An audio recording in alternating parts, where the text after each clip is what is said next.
Leader TV जे programme रूबरू में आवां जो मेज़बान डॉक्टर अयूब शेख ऐं मूंसां गॾु आहे मुल्क जो नामियारो दानिश्वर सान्यावंद लेखक जनाब नसीर मेमण साहब। नसीर मेमण जो वधीक तारुफ़ कोन थो करायां, पर मां हिकिड़े मौज़ू तौरु हिकिड़ी ॻाल्हि हुन जे अॻियां रखणु थो चाहियां। उहा हीअ आहे त अॼु खां 5 ॾींहं अवल सिंध जे वॾे वज़ीर सैयद मुराद अली शाह साहब सखर में इहा ॻाल्हि बरमला चई त असां हिकिड़े क़बीलाई ज़ात जे माण्हुनि खे कचे जे धाड़ेलनि सां मुक़ाबले लाइ पाण घुरायो आहे।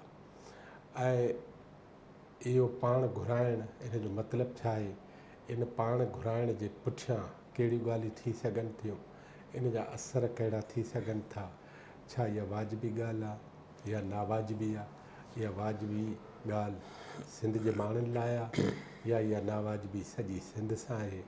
ऐं सिंध जे सॼे मुआशी कल्चर ते ऐं मुख़्तलिफ़ नसलनि जे विच में इहा दोस्ती वधाइण जो कारण बणिबो या के ॿी शयूं थींदियूं, इन ते हिकिड़ी सरसरी गुफ़्तगू जनाब नसीर मेमण साहब सां कयूं था।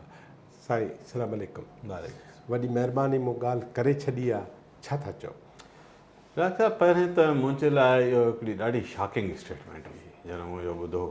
मूंखे कंहिं पहिरें व्हाट्सएप कयो त चीफ मिनिस्टर हीअं चयो। मूं चयो इहो थी नथो सघे। इहो कमु कयो बि हुजे त chief as a chief minister इहो पब्लिकली ईअं न चवंदो। मुंहिंजो इहो इंप्रेशन हो। पॉलिटिशियंस इन मामले में ॾाढा केयरफुल आहिनि। पॉलिटिशियंस जो वाहिद हुनर हूंदो आहे लफ़्ज़ जो इस्तेमालु। ॿिया को वॾा हुनर न हूंदा आहिनि, पर इहो हुनर ज़रूरु हूंदो आहे। ऐं असां सदाईं ॾिठो आहे त मुराद अली शाह पंहिंजे ॻाल्हि ॿोल में ॾाढो कंपोज़्ड हूंदो आहे ऐं उहो ॾाढो तौरे तके ॻाल्हाईंदो आहे। उहो लूज़ली वर्ड्स उछलींदो कोन्हे। पर हुन माण्हू मूंखे वरी सखर जे उन प्रेस कॉन्फ्रेंस जो हिकिड़ो क्लिप मोकिलियो ऐं मां हुनखे ॿ भेरा ॿुधो त सूबे जो वॾो वज़ीर चवे थो त मूं धाड़ेलनि खे चिथण जे लाइ पाड़े जे सूबे मां हिकु वेढ़ाक लश्कर खे पाड़े जी पुलिस जे निगरानी में उन जी रज़ामंदी सां पंहिंजी सरज़मीन ते पंहिंजे सूबे में इजाज़त ॾिनी त अची धाड़ेलनि खां मुक़ाबिलो करे ऐं उन्हनि खे चिथे। को बि वज़ीर आला जेकॾहिं ककु भञी वीणो न बि करे सघे ऐं वाक़ई सचपच पाड़े मां इमदाद वठी ॾोहारियुनि जे ख़िलाफ़ु एक्ट बि करे त पब्लिकली न चवणु चाहींदो। हिन जी माना छा आहे? हीअ मां का इमोशनल ॻाल्हि नथो कयां त मुंहिंजी धरतीअ ते ॿाहिरों माण्हू आयो पोइ हुन ईअं कयो या इंतिज़ामी तौरु ट्रांसग्रेस कनि। प्रिंसिपल इशू इहो आहे त पोइ मां ॿियनि लफ़्ज़नि में तस्लीम थो करियां त मूंखां इहे ॾोहारी कोन पई संभालिया थिया। सो मूं पासे वारनि खे चयो त तव्हां लश्कर मोकिलियो, मुंहिंजे तरफ़ां परवानो आहे अची तव्हां ते चढ़ाई कयो।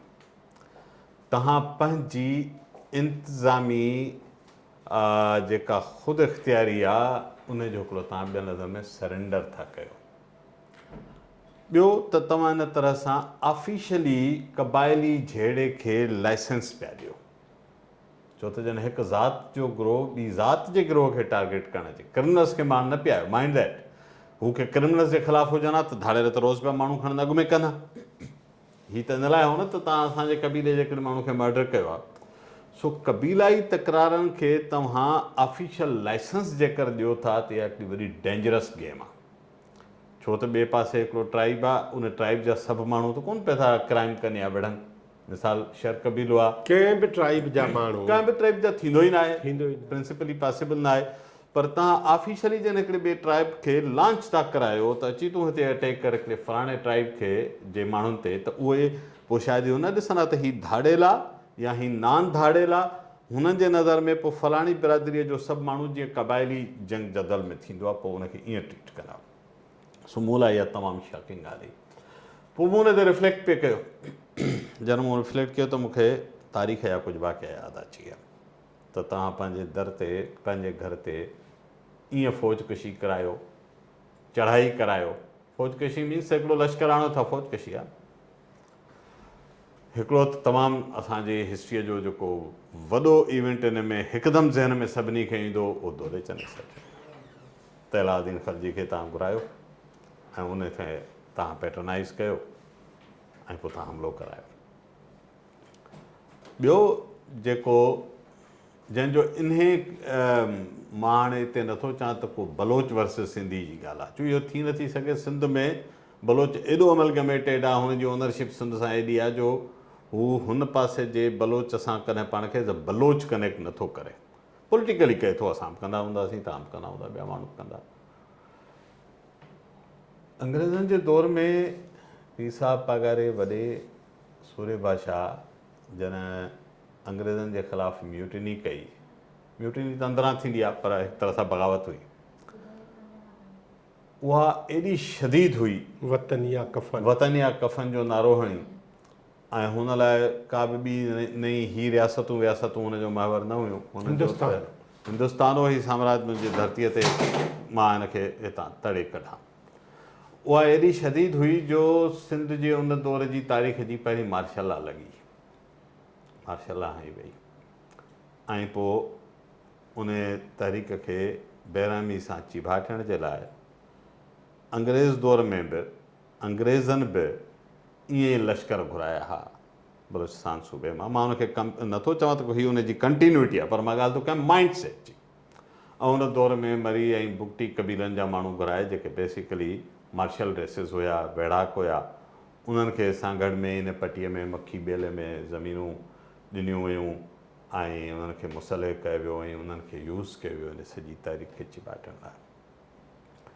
अंग्रेज़ त आका हो, अंग्रेज़ त काबिज़ हो, अंग्रेज़ त कॉलोनियल दौर हो, उहो साम्राज्यत हुई, ठीकु आहे।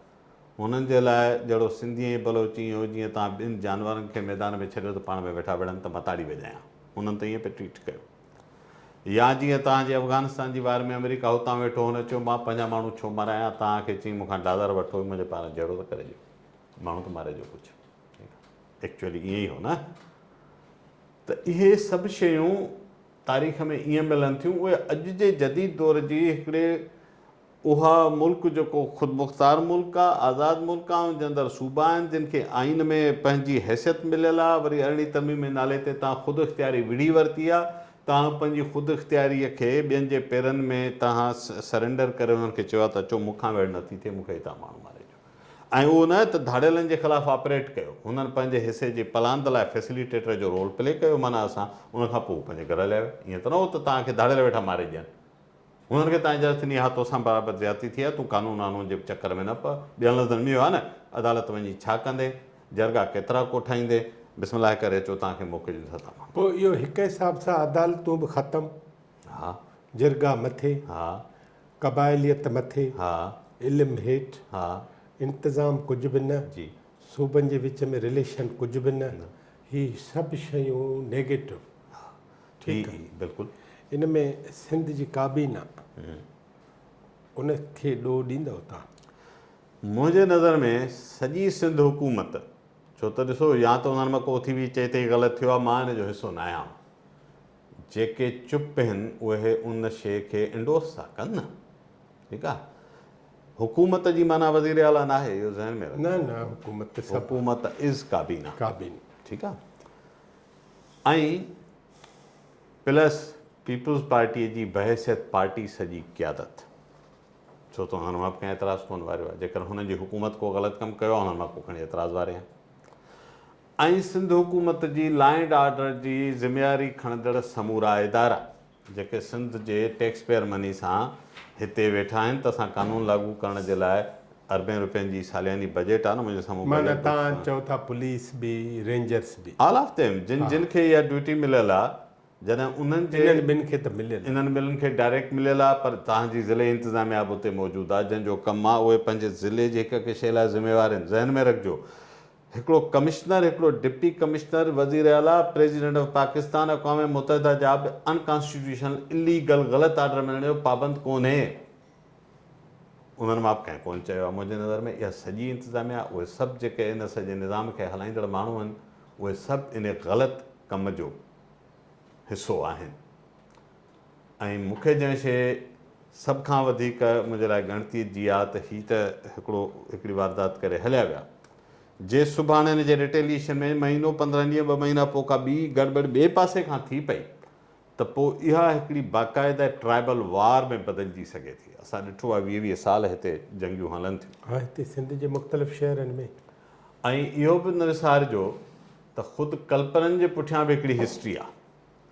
कल्पर बुगटीज़ खे नवाब अकबर बुगटी पंहिंजे कबीले मां निकाली ॾिनी हुई ऐं उन्हनि ते इल्ज़ाम हो त तव्हां उन दौर में मुशर्रफ जे दौर जी ॻाल्हि आहे त तव्हां स्टेट जा साथारी आहियो ऐं कल्पननि खे 12 बचे हुन पंहिंजे इलाइक़े मां बेदख़ल कयो हो, निकिरी विया हुआ ऐं उहे इन सॼे रास्तो जेको बलूचिस्तान खे सिंध सां इन इलाइक़े सां मिलाए थो, इन में महीननि ताईं हुननि जूं फैमिलियूं ख़ैमनि में धिका खाईंदियूं रहियूं, हू तकलीफ़ मां गुज़रिया। सराइकी वसेब में बि हाणे तव्हांखे हुन पासे में नज़र अचनि था इन सॼी पट्टीअ में, छो त हे ट्राइंगल आहे न, हा, उते ई हिननि जा ख़ानदान कुटुंब महीननि ताईं पिया हुआ, ॿेयार मददगार पिया हुआ, जंहिंखे हुन वक़्त में पोइ IDPs बि कुझु इदारनि चयो पिए, जंहिं ते मुशर्रफ वारनि रिएक्शन कयो ऐं हुन मूंखे मना कई त हिते का बि एड वेड न पहुचाइजो। इहे ख़बरूं आहिनि त हुननि कंहिं चयो त हीअ IDP थिया आहिनि माण्हू हिकिड़े झेड़े जे नतीजे में सवें ख़ानदान आहिनि, ख़ैमनि में पिया आहिनि तंबुनि में, त हिननि खे कंहिं इंटरनेशनल एड एजेंसीअ मदद करणु पई चाहिए ह्यूमैनिटेरियन बुनियाद ते। हिकिड़ो बुगटी क़तलु थियो,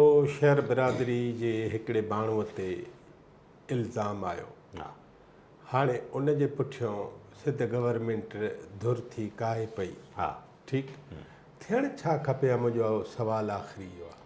मां चवां थो त पहिरें त तव्हां पंहिंजी धरती ऐं पंहिंजा मामला त ठीकु कयो न, धाड़ेल तव्हांजे हिन सरज़मीन ते ख़ैर जॾहिं खां उहो हिस्ट्रीअ में पोइ था वञूं, पर हीअ जेका रीसेंट वेव आहे, हिकिड़े स्टेज ते वज़ीर आला साहिब इहो बि चयो त हीअ निगराननि जे दौर में ख़राबु थी हालत, चयो अथसि डिसंबर 23 खां तव्हां कढायो डान जी। मां उहा ख़बर तव्हांखे डेट ॿुधाइण लाइ तयारु आहियां, पुठिएं साल मार्च आहे या अप्रैल आहे, 10 तारीख़ आहे, ॿिन्ही मां को हिकिड़ो महीनो आहे। डान अख़बार रिपोर्ट कयो आहे त सिंध काबीना जे इजलास में धाड़ेलनि ख़िलाफ़ु ग्रैंड ऑपरेशन जी मंज़ूरी 2 अरब 79 करोड़ रुपया एग्ज़ैक्ट अमाउंट मिलिट्री ग्रेड जा हथियार ख़रीद करण लाइ अप्रूव कया विया।